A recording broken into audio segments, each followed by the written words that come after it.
What is up? This is your LA in a minute, and of all the abundant and delicious fruit growing on trees in Los Angeles, the loquat might just be the most underappreciated. Growing in nearly every neighborhood, these trees tend to go unnoticed, except in certain communities which love them, not just for their mango plum flavor, but what they mean culturally and historically to those communities. So I want to talk about the loquats of Los Angeles. Let's get into it. The loquat is yet another Los Angeles transplant. Native to China, they were once reserved for Chinese royalty. But like many LA transplants, loquats love the LA climate. They thrive in the heat, they don't need much maintenance or water, and they can live over 100 years. Now, it's important to note that despite the similarities, especially in name, they are not related to the kumquat because they're actually in the same family as the rose. That's right. This is the same family that actually gives us apples, pears, and most stone fruit, which is perhaps why the flavor of the loquat has been compared to the plum, the peach, and the mango.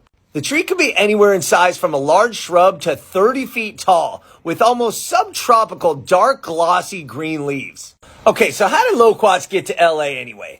There's no real record of residential tree planting in Los Angeles, but the sale of loquat trees was first recorded in the Los Angeles Daily Star in 1875. By 1896, newspapers were describing the delicate, exceedingly pleasant flavor of the loquat, saying they should be cultivated more in Los Angeles. Shortly thereafter, C.P. Taft was a grower who grew thousands of acres and created several new varieties of loquats that thrived in the LA climate, and loquats appeared to be ready for the LA mainstream. The problem then, at least in the U.S., is the same as now. Americans just don't like blemished fruit, and loquats bruise really easily. Additionally, up to 30% of the fruit's weight is in the seeds. Yet for thousands of years in Japan, the fruit sold major volume. And Japanese immigrants and traders might have been the first to bring the pits to Los Angeles directly from Japan in the 1850s. Around the same time, Chinese immigrants were planting loquat seeds in Los Angeles for both ornamental and health purposes. There's even a loquat supplement, Ninjiam, that's said to be good for coughing and sore throats. Spain has also been a large loquat market and a main reason they're in Los Angeles. The Spanish brought the fruit to their warm colonies in the New World, their Latin American colonies where the fruit became a major part of Central American culture. When people from these countries came to LA, they planted the loquat in their yards, and the fruit is known as nísperos, mísperos, or nísferos. Another important loquat community in Los Angeles is the Armenian population.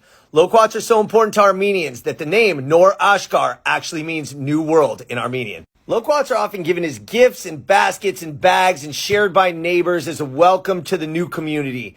So why aren't they more popular in mainstream Los Angeles? Because often they look like this after just a couple days. They just ripen too fast. And honestly, the birds love them too, especially the local LA parrots. So not only are these loquat trees ornamental and gorgeous, but the fruit really is delicious, and it has a huge cultural significance here in Los Angeles. Take advantage next time you see one on a sidewalk. All right, LA, it's been a minute.